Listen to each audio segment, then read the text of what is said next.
यहाँ पे सर, यहाँ पे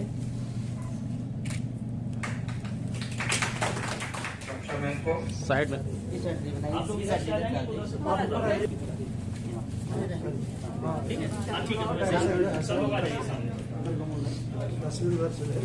यहाँ पे देखिए। हाँ, यहाँ पे एक मिनट देखिए।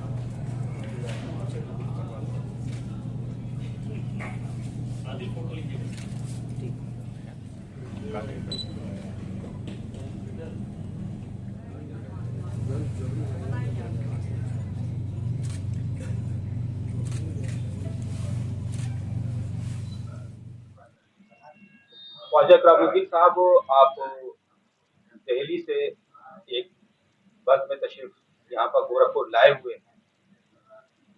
क्योंकि आज के इस प्रोग्राम के मुतालिक आज यहाँ पे एक तस्वीर होनी है जनाब टी.एन. श्रीवास्तव वफा गोरखपुरी की किताब एहसास वफा का। आज इसी हवाले से हम आपसे शुरू कर रहे हैं कि जो ये इस तरह की किताबें मंजर आम पर आ रही हैं, उर्दू की किताबें, उर्दू के लिखने वाले, उनको क्या जरूरत पड़ गई कि वो अब हिंदी में अपना कलाम लोगों के रूबरू लेकर के आ रहे हैं। पहले तो मैं बहुत मुबारकबाद पेश करता हूँ वफा गोरखपुरी साहब को कि उनकी ये 23वीं किताब जो शेरी मजमुआ है एहसास वफा की रस्म इजरा हो रही है। पहले मैं इस किताब के हवाले से बात करना चाहता हूँ। उसकी वजह क्या है कि ये गोरखपुर की जो धरती है वो हमेशा इल्म अदब की धरती रही है। वो रघुपति सहाय की बात करें या टी.एन. श्रीवास्तव साहब की बात करें तो ये एक गोल्डन चेन है। तो इस गोल्डन चेन को हम कहते हैं कि ये अदीबों और शायरों का गोल्डन चेन है जिसने हमारे समाज को, हमारी सभ्यता और संस्कृति को, हमारी तहजीब और सकाफत को अदब के जरिए पेश किया। और ये बहुत बड़ी बात होती है कि देखिए दुनिया के बहुत सारे ऐसे शहर हैं जहाँ बहुत बड़े बड़े लोग पैदा हुए, उसके बाद उस शहर में वो सिलसिला खत्म हो गया। शुक्र की बात है कि गोरखपुर जैसे शहर जहाँ फराक का नाम लिया जाता है, मजनू का नाम लिया जाता है, वहाँ वफा साहब भी अभी बाहयात हैं। और सिर्फ बाहयात नहीं है बल्कि लिख रहे हैं, पढ़ रहे हैं और शायरी के जरिए अपनी सभ्यता और संस्कृति को पेश कर रहे हैं। तो हम ये कह सकते हैं कि वो उस गोल्डन चेन का सिलसिला अभी खत्म नहीं हुआ है। उस सिलसिले की एक बहुत अहम कड़ी वफा गोरखपुरी साहब है। और ये गोरखपुर की धरती का एक कर्ज है कि इल्मो अदब के एतबार से जो शख्स काम करता है उसको किसी न किसी प्लेटफॉर्म पे हमें एतराफ़ करना चाहिए कि उनका ये अदबी और तहकीकी काम है। मैं इतनी दूर से सिर्फ इसलिए आया कि मैं ये समझता हूँ कि अदब का काम करने वाला शख्स दुनिया के या हिंदुस्तान के किसी भी धरती पर हो, उसकी पज़ीराई होनी चाहिए, तहसीन होनी चाहिए, एतराफ़ होना चाहिए। तो मैं दरअसल उसी एक्नॉलेजमेंट के लिए यहाँ आया हूँ और वफा गोरखपुरी साहब को मुबारकबाद पेश करता हूँ। रही बात कि हिंदुस्तान की वो ज़बानें, 2 ज़बानें, दुनिया में कहीं ऐसी मिसाल नहीं मिलेगी कि एक ही धरती पे 2 ज़बानें हों, दोनों बहनें हों और दोनों एक जैसी बोली जाती हो। कहा जाता है कि हिंदी और उर्दू, मैं एक शेर आपको सुनाता हूँ कि हिंदी और उर्दू के हवाले से क्या है कि हिंदी और उर्दू में बस फ़र्क है इतना, हिंदी और उर्दू में बस फ़र्क है इतना, हम ख्वाब देखते हैं वो देखते हैं सपना। है ना? तो आप सपना देखिए या ख्वाब देखिए, ज़बान दोनों हिंदुस्तान की है। अपनी बात पहुँचानी चाहिए, उर्दू लिपि में भी पहुँचाइए, हिंदी लिपि में पहुँचाइए, ज़्यादातर लोगों तक पहुँचता रहे, ये बड़ी बात है। तो हम इसको सराहते हैं कि चूँकि हिंदुस्तान एक मल्टी कल्चरल लिंग्विस्टिक का मुल्क है, जहाँ मुख्तलिफ लिसानी ज़बानें बोली जाती हैं, जहाँ मुख्तलिफ तहज़ीब है, तो वहाँ अगर मुख्तलिफ ज़बानों में शेर व शायरी और अदब की तख्लीक होती रहेगी तो पूरे हिंदुस्तान की धरती की अज़मत को बुलंदी मिलेगी। तो हमारा ख्याल है कि उस बुलंदी के सिलसिले में वफा गोरखपुरी साहब का भी नाम शामिल। ख्वाजा इकरामुद्दीन साहब, आपका बहुत तवील अरसा उर्दू जबान की खिदमत में गुजरा है। तो मैं ये चाहता हूँ कि आज इस वक्त मौजूदा हालात में उर्दू जबान का जो है मुस्तकबिल क्या है और हाल में उर्दू जबान कहाँ तक परवाज कर रही है, इसके मुताबिक जरूर बताएं। देखिए हम कहते हैं कि लैंग्वेज जो है किसी भी मुल्क की कल्चरल एम्बेसडर, ज़बान जो है तहज़ीब की सफ़ीर। अब आप देखिए, मैं तो खुद से नहीं कुछ कह सकता। आप देखिए कि समर इंस्टीट्यूट ऑफ लिंग्विस्टिक्स जो न्यूयॉर्क का है, जो हर 2-3 साल के बाद एक सर्वे रिपोर्ट लाता है। 2018 का सर्वे रिपोर्ट एसआईटी जो न्यूयॉर्क में है, समर इंस्टीट्यूट ऑफ लिंग्विस्टिक्स, उसकी रिपोर्ट ये है कि दुनिया में तेजी से मकबूल होने वाली ज़बानों में उर्दू 10वें नंबर पर और दुनिया में बड़ी ज़बानों में उर्दू 11 नंबर पर है। और दुनिया में बोली जाने वाली जबान के एतबार से उर्दू हिंदू वो मिक्स करते हैं, वो चौथे नंबर पर है। और एक और बात बताऊं कि पूरी दुनिया में इतनी भाषाएं बोली जाती हैं, उर्दू तहजीबी एतबार से दूसरे नंबर पर है, जिसने पूरे ग्लोब में इतना ट्रेवल किया कि 72 ममालिक में उर्दू की बस्तियां मौजूद हैं। और सुनिए कि 2015 में यूके में यानी बरतानिया में एक सर्वे हुआ कि सरकारी जबान के अलावा तीसरी चौथी जबानें कौन है। 2015 में उर्दू चौथे नंबर पर थी। 2018 का जो सर्वे रिपोर्ट आया है, वहां इंग्लैंड में जो सबसे ज्यादा बोली जाने वाली जबानें हैं, उसमें उर्दू तीसरे नंबर पर है।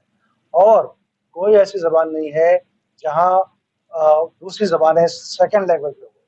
खलीज में चले जाइए, पूरे खलीजी ममालिक में, सऊदी अरबिया में, यूएई में उर्दू कम्युनिकेशन के एतबार से ये दूसरे नंबर की जबान है। अब आप समझ सकते हैं कि जब उर्दू के या हिंदी या दूसरी जबानों के बारे में लोग कहते हैं कि साइंस और टेक्नोलॉजी का जमाना है, तो सिर्फ साइंस और टेक्नोलॉजी तरक्की कर रही है, उर्दू नहीं तरक्की कर रही है। मेरा ख्याल है कि ये नोशन बहुत गलत है। हिंदुस्तान की सारी जबानें, यहाँ तक के कोने में पढ़ी हुई जबानें जो साउथ इंडिया की जबान है, तमिल है, तेलुगु है, वो जबानें भी तरक्की कर रहे हैं। और ये तो मेन स्ट्रीम की जबान है उर्दू, जो पूरी दुनिया में बोली जा रही है। 72 इसकी कॉलोनी मौजूद है, जिसको उर्दू की नई बस्तियां कहते हैं, जहाँ लिखने वाले वहां मौजूद है। बीबीसी का आप निकाल कर देख लीजिए, वो कहते हैं कि उर्दू बोलने वाले हिंदुस्तान और पाकिस्तान छोड़ करके कितने मिलियन है। तो ये सारी चीजें लोग कहते हैं, लेकिन जबान तो अपनी धरती में समोई हुई है। तो अगर हमारी जबान दूसरे मुल्कों में बोली जा रही है, इसका मतलब हिंदुस्तान की सभ्यता और संस्कृति उस भाषा के माध्यम से वहां समझी जा रही है, समझाई जा रही है, और पढ़ी जा रही है और पढ़ाई जा रही है। प्रोफेसर आर डी राय साहब, आप गोरखपुर विश्वविद्यालय के अंदर पूर्व हिंदी के विद्वान रहे हैं। सर, ये बताइए कि आपने गोरखपुर की गंगा जमनी तहजीब को बहुत करीब से देखा होगा, और आज इसी गंगा जमनी तहजीब के नुमाइंदा शायद वफा गोरखपुरी के आज 23वें गजल संग्रह का यहाँ पर विमोचन होना है। तो मैं चाहता हूँ कि गोरखपुर की गंगा जमनी तहजीब और वफा गोरखपुरी किस तरह से आप देखते हैं? अच्छा सवाल किया है आपने। गोरखपुर की पहचान गंगा जमुनी तहजीब के कारण ही है। इस शहर ने उर्दू और हिंदी दोनों ही क्षेत्रों को महत्व दिया है। वफा गोरखपुरी का यह 23वां गजल संग्रह है।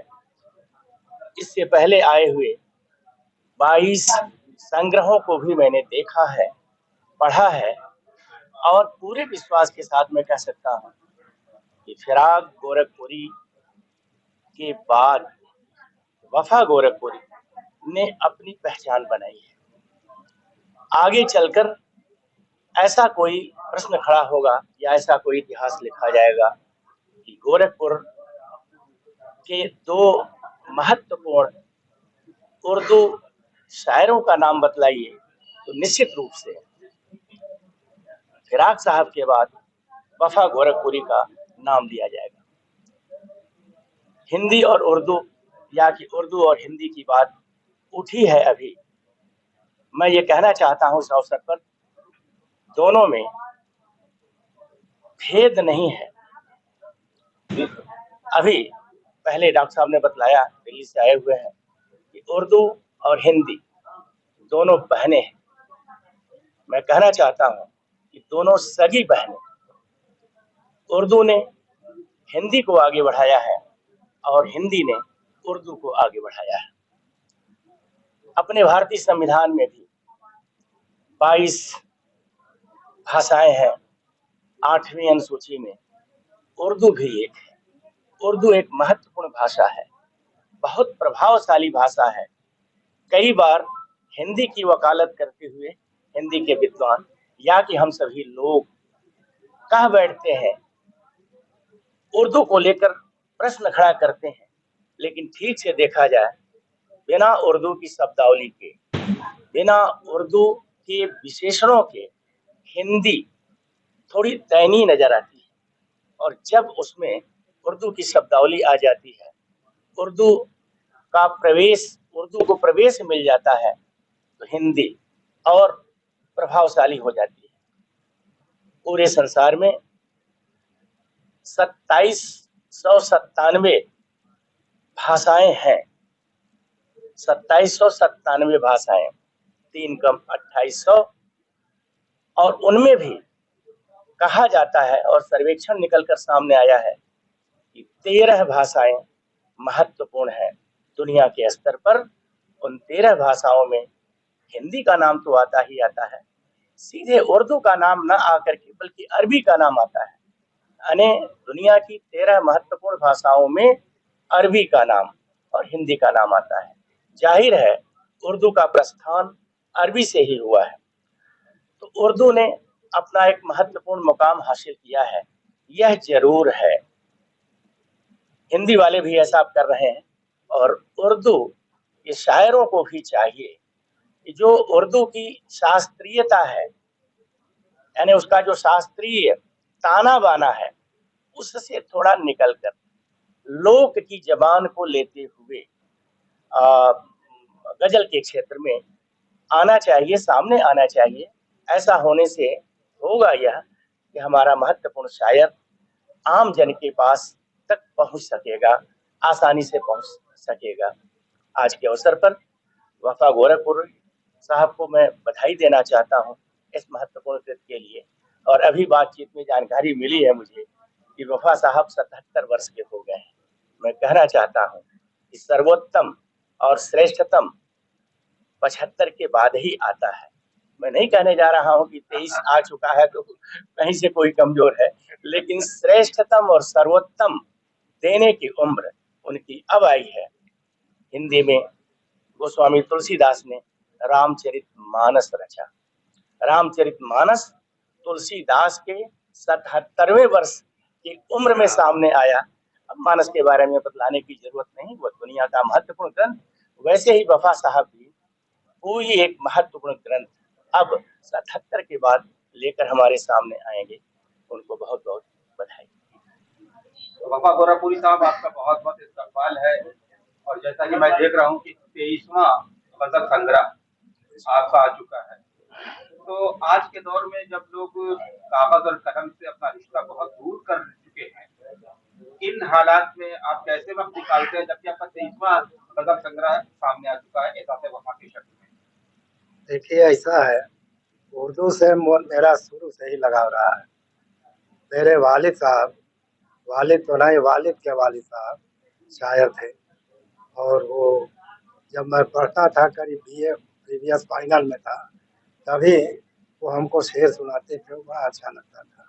एक बार ऐसा हुआ कि वो बहुत सख्त बीमार थे और उन्होंने कहा कि बेटा तुम थोड़ा बहुत शायरी करते हो, मेरे पास आओ, कोई शेर सुनाओ। तो मैं उस जमाने में उनको एक शेर सुनाया।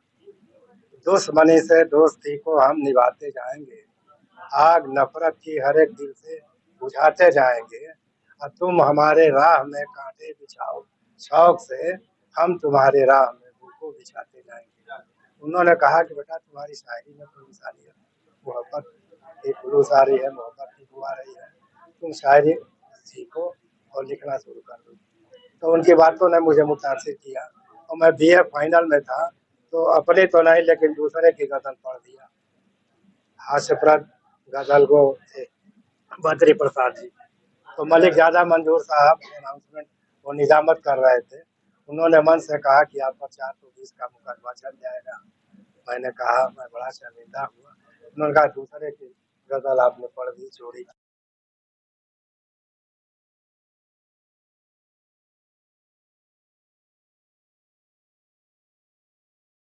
शुरू किया।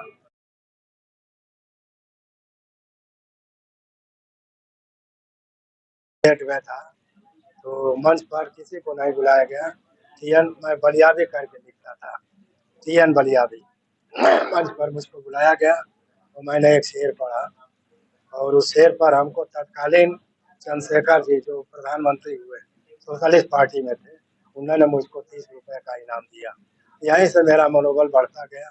फिर उसके बाद मैं 1980 के लिखना शुरू किया, क्योंकि उर्दू से मुझको बड़ा लगाव था। इसमें मिठास है, अपनापन है।